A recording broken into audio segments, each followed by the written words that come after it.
Assalamualaikum warahmatullahi wabarakatuh. Waalaikumsalam warahmatullahi wabarakatuh. Gimana kabarnya Bu hari ini? Alhamdulillah. Alhamdulillah. Semangat nggih? Semangat. Nah, semoga kita selalu diberikan kesehatan Bu, sehingga kita bisa beraktivitas seperti biasanya, dan utamanya kita terjauhkan dari yang namanya virus corona COVID-19. Jenengan semangat nggih? Semangat.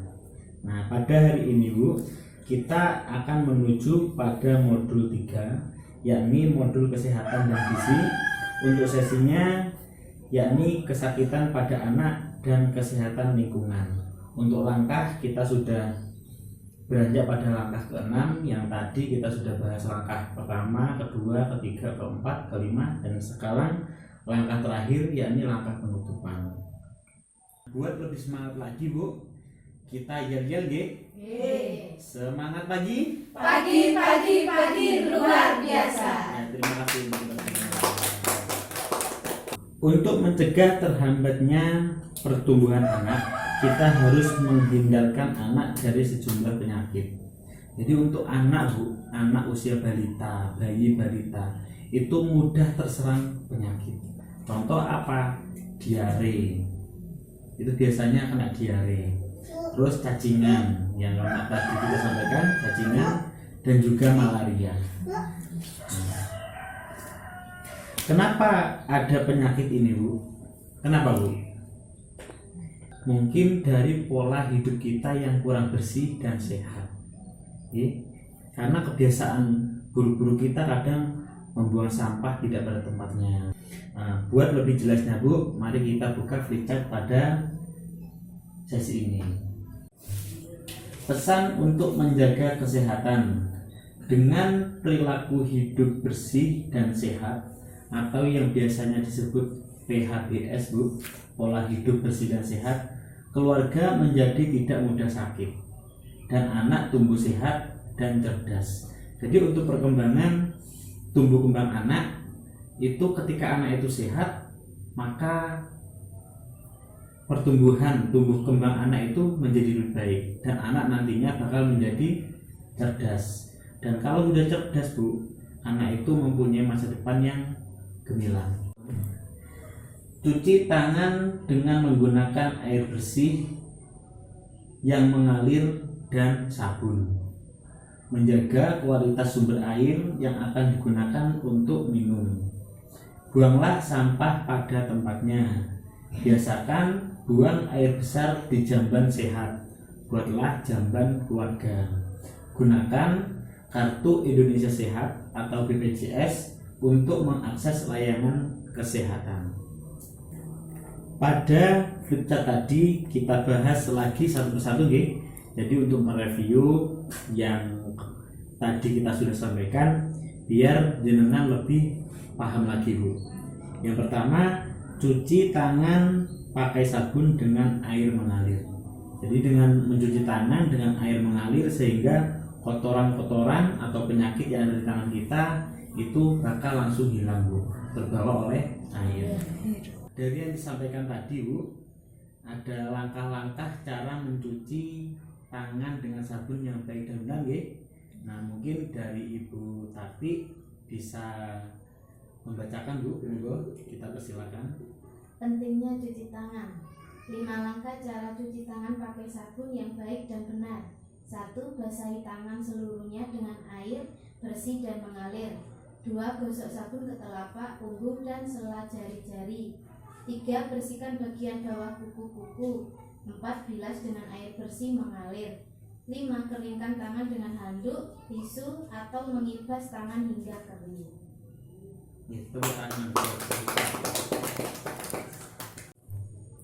Nah, yang disampaikan oleh Bu Tati tadi itu ada 5 langkah nggih.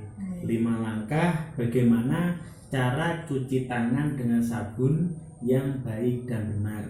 Nah, diantaranya tadi, basahi seluruh tangan dengan air bersih dan mengalir. Gosok sabun ke telapak tangan, punggung, dan sela jari-jari. Jadi ada sabunnya Bu, biasanya ada pakai sabun cair atau deterjen lainnya.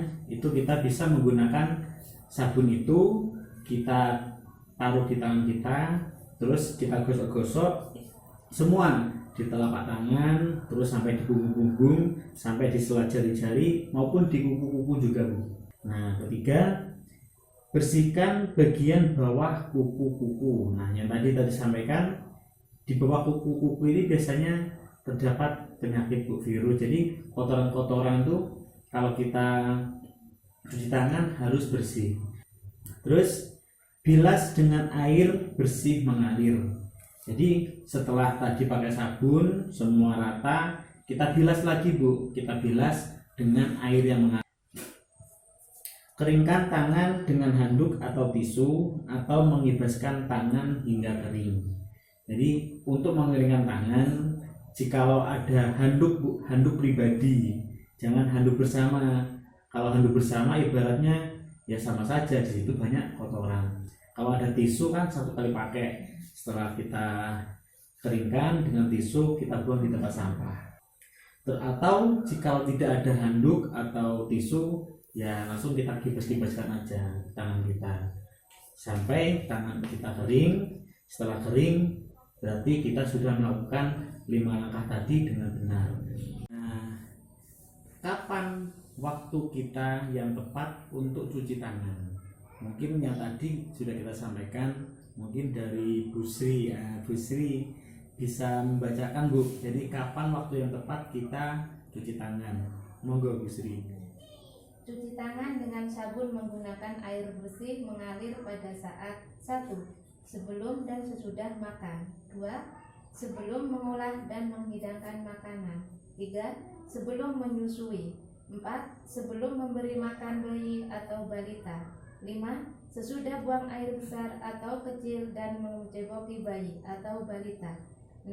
Sesudah memegang hewan atau unggas. Terima kasih, tepuk tangan. Nah, tadi yang disampaikan Bu Sri sangat tepat, nggih.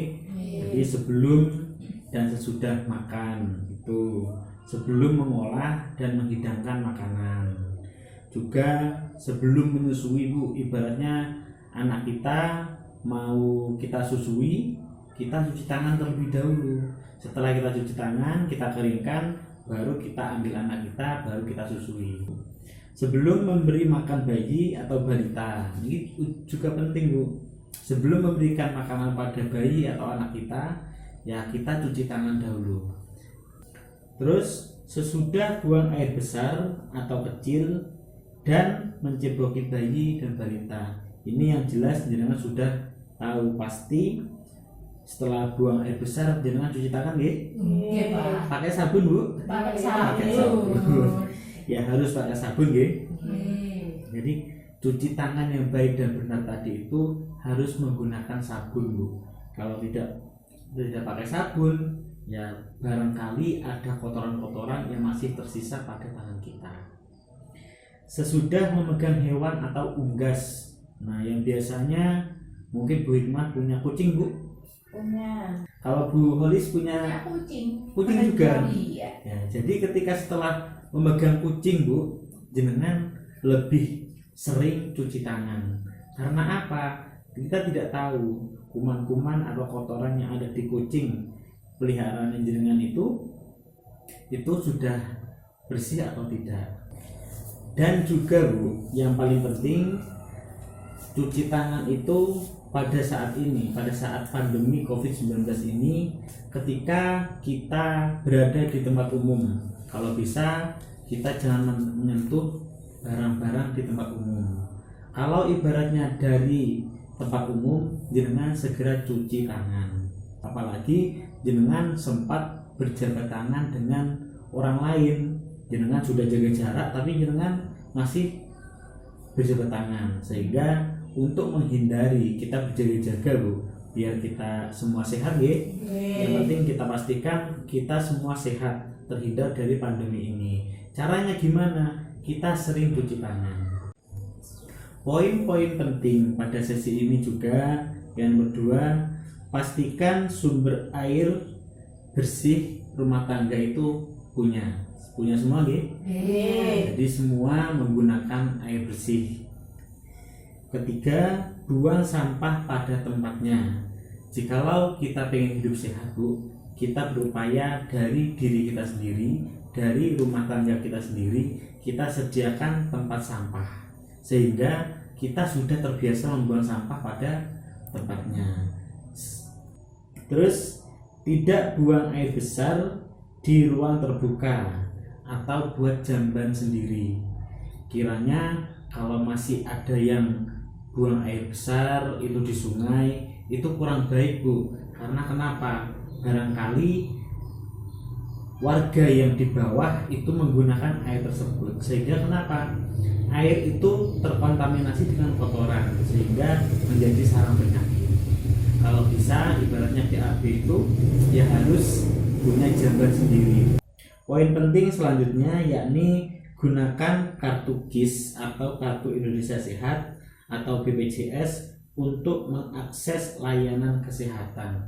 Nah, bila mana Bu jenengan sudah hidup bersih, sudah menggunakan, sudah cuci tangan apa itu, tapi masih saja anak jenengan itu sakit, ya jenengan punya kartu KIS punya atau BPJS itu, jenengan gunakan kartu itu, gunakan untuk layanan kesehatan gratis Bu. Nah, ingat Bu, tujuan kita mempelajari sesi ini adalah belajar tentang kesakitan pada anak yang menyebabkan gangguan gizi.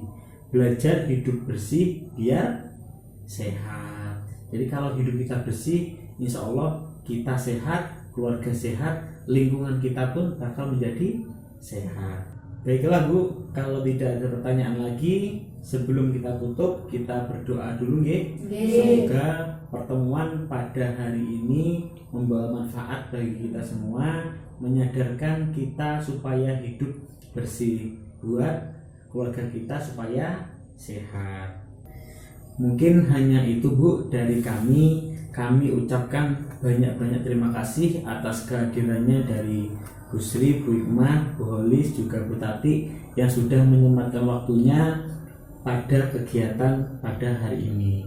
Sehingga dari kami cukup sekian, kurang lebihnya kami mohon maaf. Akhir kalam, wabillahi taufiq wal hidayah. Wassalamualaikum warahmatullahi wabarakatuh. Waalaikumsalam warahmatullahi wabarakatuh.